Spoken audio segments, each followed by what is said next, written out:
Hello students, welcome in the online classes of MDN School Kalayat.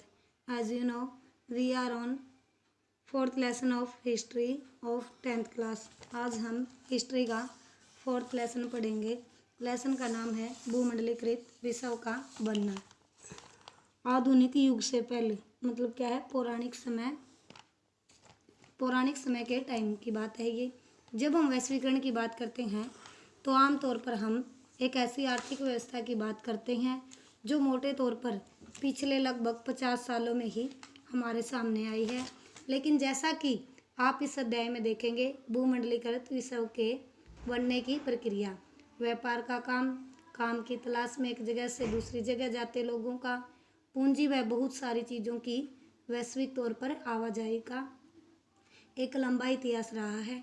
आज जब हम अपने जीवन में वैश्विक आपसी संपर्कों के बारे में सोचते हैं तो हमें उन युगों के बारे में भी जानना चाहिए जिनसे गुजरते हुए हमारी यह दुनिया ऐसी बनी है.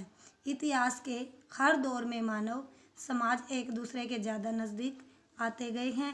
प्राचीन काल से ही यात्री, व्यापारी, पुजारी और तीर्थयात्री ज्ञान, अवसरों और आध्यात्मिक शांति के लिए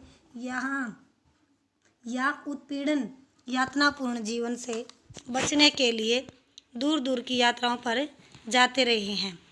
अपनी यात्राओं में ये लोग तरह तरह की चीज़ें, पैसा, मूल्य, मान्यताएं, हुनर, विचार, आविष्कार और यहाँ तक कि कीटाणु और बीमारी भी साथ लेकर चलते रहे हैं.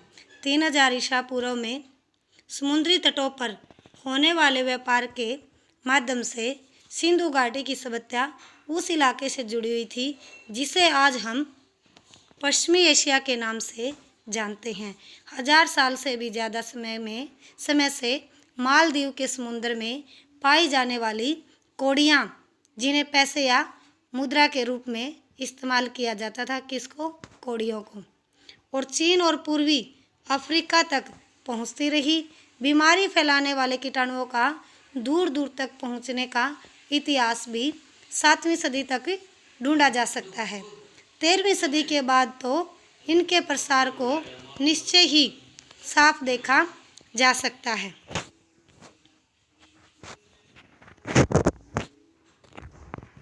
आइए हम रेशम मार्ग यानी सिल्क रूट मार्ग के बारे में पढ़ेंगे. आधुनिक काल से पहले के युग में दुनिया के दूर दूर स्थित भागों के बीच व्यापारिक और सांस्कृतिक संपर्कों का सबसे जीवंत उदाहरण सिल्क मार्गों के रूप में दिखाई देता है. सिल्क मार्ग नाम से ही पता चलता है कि इस मार्ग से पश्चिम को भेजे जाने वाले चीनी रेशम सिल्क का कितना महत्व था. इतिहासकार मतलब राइटरों ने बहुत सारे सिल्क मार्गों के बारे में बताया है. जमीन या समुद्र से होकर गुजरने वाले ये रास्ते न केवल एशिया के विशाल क्षेत्र को एक दूसरे से जोड़ने का काम करते थे, बल्कि एशिया को यूरोप और उत्तरी अफ्रीका से भी जोड़ते थे. ऐसे मार्ग ईसा पूर्व के समय से ही सामने आ चुके थे और लगभग 15वीं शताब्दी तक अस्तित्व में रहे थे. और इसी रास्ते से चीनी पॉटरी जाती थी. चीनी पॉटरी मतलब चीनी मिट्टी के बर्तन. और इसी रास्ते से भारत व दक्षिण पूर्व एशिया के कपड़े व मसाले दुनिया के दूसरे भागों में पहुंचते थे और वापस में सोने चांदी जैसी कीमती धातुएं यूरोप से एशिया पहुंचती थी.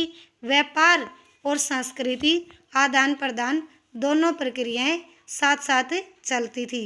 शुरुआती काल के ईसाई मिशनरी निश्चय ही इस मार्ग से एशिया आते होंगे और कुछ सदी बाद मुस्लिम धर्मोपदेशक भी इसी रास्ते से दुनिया में फैले होंगे, मतलब धर्मों का प्रचार करने वाले.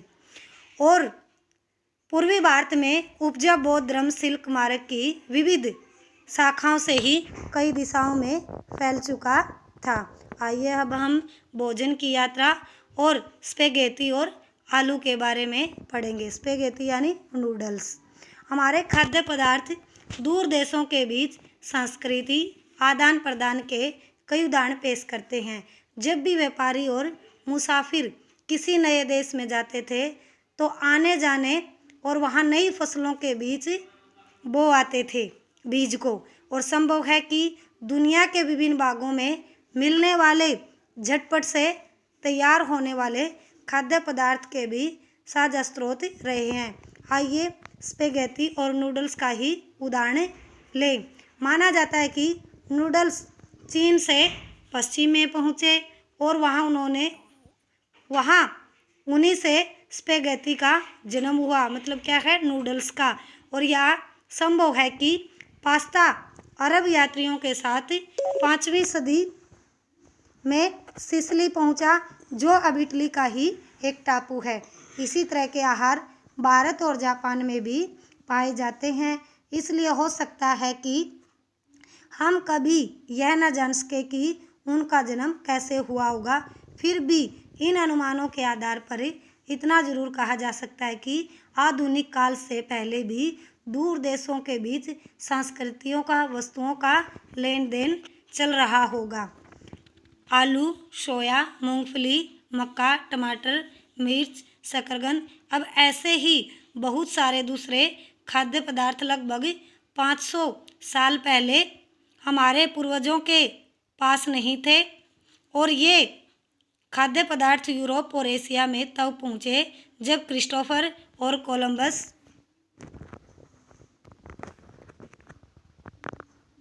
गलती से उन अज्ञात महाद्वीपों में पहुंच गया था, जिन्हें बाद में अमेरिका के नाम से जाना जाने लगा।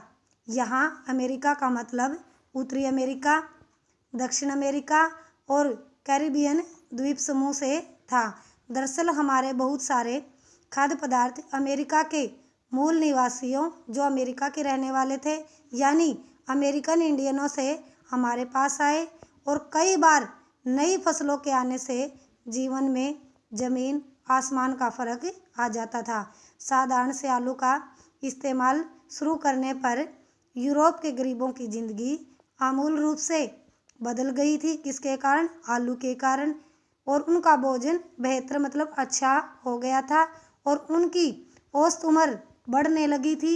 आयरलैंड के गरीब काश्तकार तो आलू पर इस हद तक निर्भर हो चुके थे कि जब 1840 के दशक के मध्य में किसी बीमारी के कारण आलू की फसल खराब हो गई तो क्या है, लाखों लोग भूखमरी के कारण मौत के मुंह में चले गए थे। किसके कारण?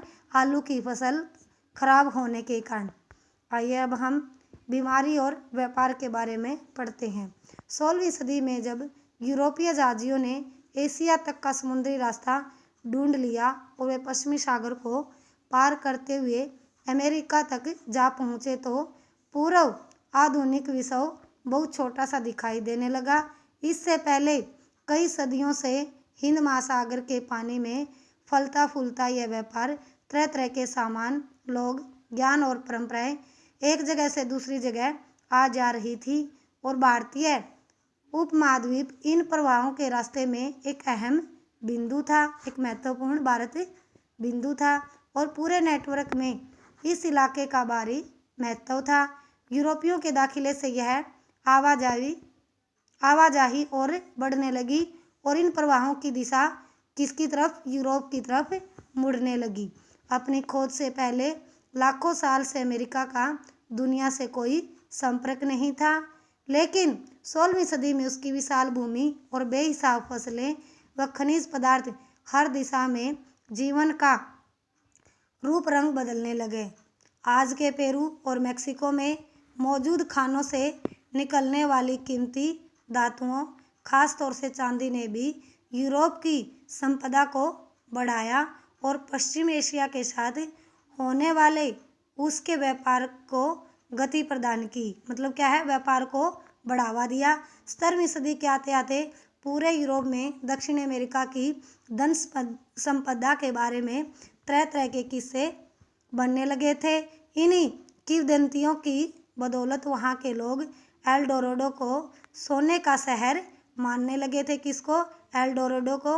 और उसकी खोज में बहुत सारे खोजी अभियान भी शुरू किए गए, और 16वीं सदी के मध्य तक आते आते पुर्तगाली और स्पेनिश सेनाओं की विजय का सिलसिला शुरू हो चुका था। उन्होंने अमेरिका को उपनिवेश बनाना शुरू कर दिया था एक शक्तिशाली के तौर पर, और यूरोपीय सेनाएं केवल अपनी सैनिक ताकत के दम पर नहीं जीतती थी। स्पेनिश विजेताओं के सबसे शक्तिशाली हथियारों में परंपरागत किस्म का सैनिक हथियार तो कोई था नहीं। यह हथियार तो केवल चेचक जैसे कीटाणु थे जो स्पेनिश सैनिकों और अफसरों के साथ वहां जा पहुंचे थे।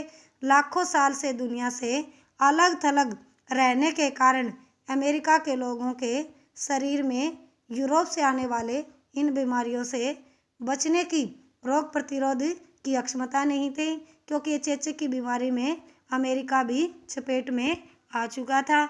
आज हम यहीं तक पढ़ेंगे और आज आपका होमवर्क होगा कोई 5 स्मॉल क्वेश्चन फ्रेम करेंगे। Thank you students, have a nice day. घर पर रहें, सुरक्षित रहें।